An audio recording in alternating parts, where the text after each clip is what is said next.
शास्त्रों में अक्षय तृतीया को स्वयं सिद्ध मुहूर्त माना गया है। अक्षय तृतीया के दिन मांगलिक कार्य जैसे विवाह, गृह प्रवेश, व्यापार अथवा उद्योग का आरंभ करना अति शुभ फलदायक माना जाता है। सही मायने में अक्षय तृतीया अपने नाम के अनुरूप शुभ फल प्रदान करती हैं। अक्षय तृतीया पर सूर्य व चंद्रमा अपनी उच्च राशि में रहते हैं। आइए हम जानते हैं 25 बातों से अक्षय तृतीया का महत्व।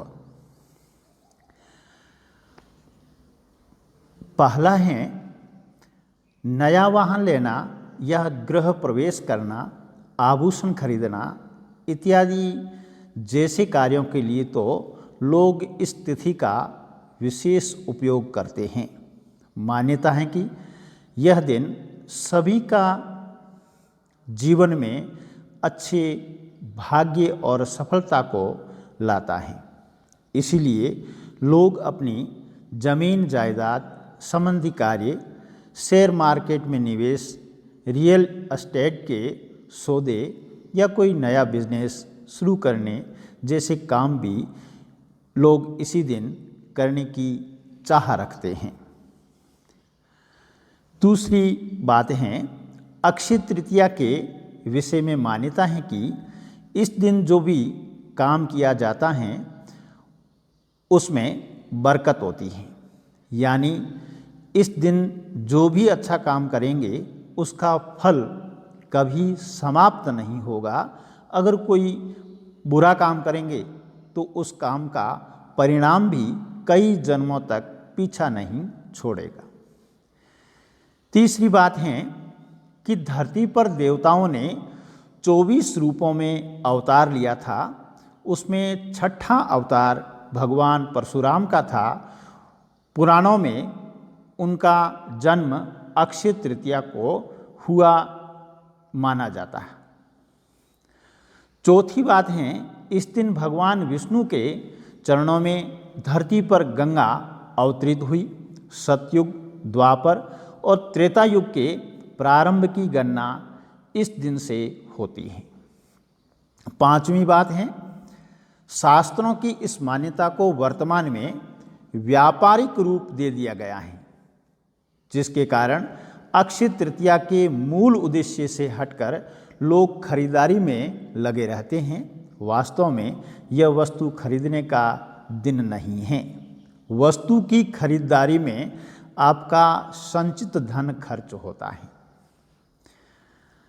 छठी बात है न माधो समो मासो न कृतेन युग समम न च वेद समम शास्त्रम न तीर्थ गंगायाम समम। वैशाख के समान कोई महीना नहीं है, सतयुग के समय समान कोई युग नहीं है, वेद के समान कोई शास्त्र नहीं है और गंगा के समान कोई तीर्थ नहीं है। उसी तरह अक्षय तृतीया के समान कोई तिथि नहीं है। सातवीं बात है वैशाख मास की विशिष्टता इसमें आने वाली अक्षय तृतीया के कारण अक्षुण्ण हो जाती हैं। वैशाख मास के शुक्ल पक्ष तृतीया को मनाए जाने वाले इस पर्व का उल्लेख विष्णु धर्मसूत्र, मत्स्य पुराण, नारदीय पुराण तथा भविष्य पुराण आदि में मिलता है। आठवीं बात है यह समय अपनी योग्यता को निखारने और अपनी क्षमता को बढ़ाने के लिए उत्तम है। नौवीं बात है यह मुहूर्त अपने कर्मों को सही दिशा में प्रोत्साहित करने के लिए श्रेष्ठ माना जाता है। शायद यही मुख्य कारण है कि इस काल को दान इत्यादि के लिए सबसे अच्छा माना जाता है। 10वीं बात है वैशाख मास के शुक्ल पक्ष की तृतीया को अखातीज के रूप में मनाया जाता है। भारतीय जनमानस में यह अक्षय तीज के नाम से प्रसिद्ध है। 11वीं बात है पुराणों के अनुसार इस दिन सूर्योदय से पूर्व उठकर स्नान, दान, जप, स्वाध्याय इत्यादि करना शुभ फलदायक माना जाता है। इस तिथि में किए गए शुभ कर्म का फल क्षय नहीं होता है। इसको सतयुग के प्रारंभ की तिथि भी माना जाता है, इसलिए इसे कृत युगादि तिथि भी कहते हैं। 12वीं बात है, यदि इसी दिन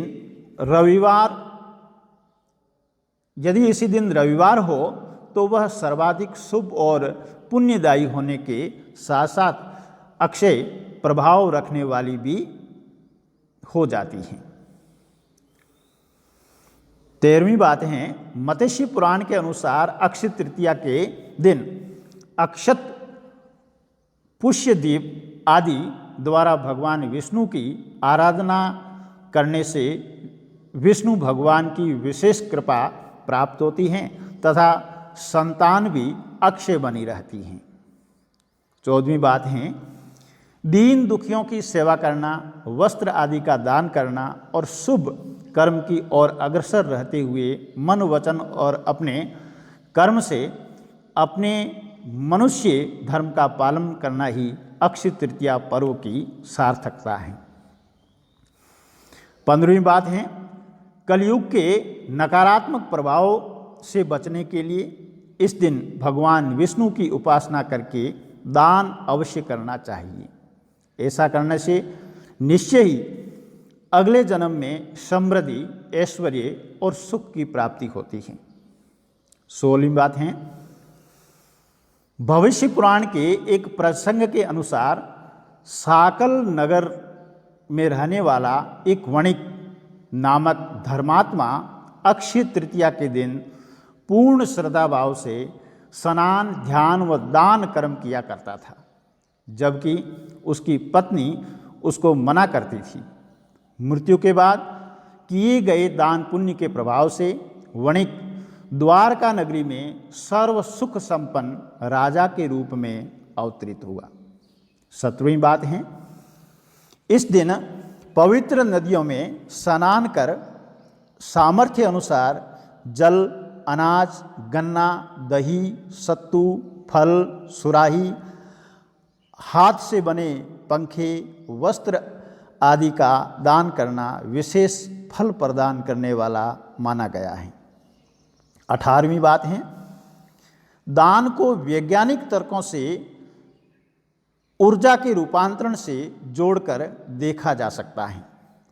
दुर्भाग्य को सौभाग्य में परिवर्तित करने के लिए यह दिवस सर्वश्रेष्ठ है। 19वीं बात है, यदि अक्षय तृतीया रोहिणी नक्षत्र को आए तो इस दिन की महत्ता हजारों गुना बढ़ जाती है।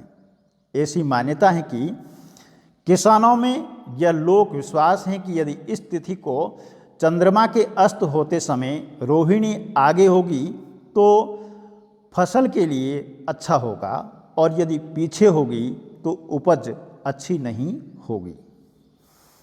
20वीं बात है, इस दिन प्राप्त आशीर्वाद बेहद तीव्र फलदायक माने जाते हैं।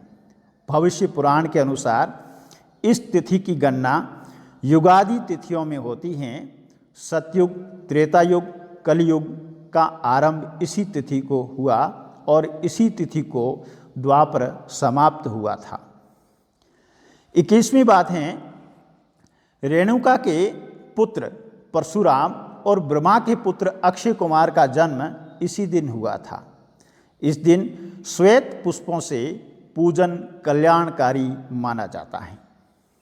22वीं बात है, धन और भौतिक वस्तुओं की प्राप्ति तथा भौतिक उन्नति के लिए इस दिन का विशेष महत्व है। धन प्राप्ति के मंत्र, अनुष्ठान व उपासना बेहद प्रभावी होते हैं। स्वर्ण, रजत, आभूषण, वस्त्र, वाहन और संपत्ति के क्रय के लिए मान्यताओं ने इस दिन को विशेष बताया और बनाया है। बिना पंचांग देखे इस दिन को श्रेष्ठ मुहूर्तों में शुमार किया जाता है। 23वीं बात है, दान करने से जाने अनजाने हुए पापों का बोझ हल्का होता है और पुण्य की पूजा बढ़ती है। अक्षय तृतीया के विषय में कहा गया है कि इस दिन किया गया दान खर्च नहीं होता है, यानी आप जितना दान करते हैं उससे कई गुना आपके अलौकिक कोष में जमा हो जाता है। 24वीं बात है, मृत्यु के बाद जब अन्य लोक में जाना पड़ता है तब इस धन से दिया गया दान विभिन्न रूपों में प्राप्त होता है।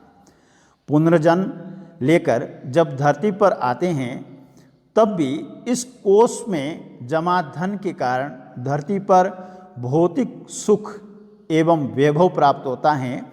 इस दिन स्वर्ण, भूमि, पंखा, जल, सत्तू, जौ, छाता, वस्त्र कुछ भी दान कर सकते हैं। जो दान करने से स्वर्ण दान का फल प्राप्त होता है।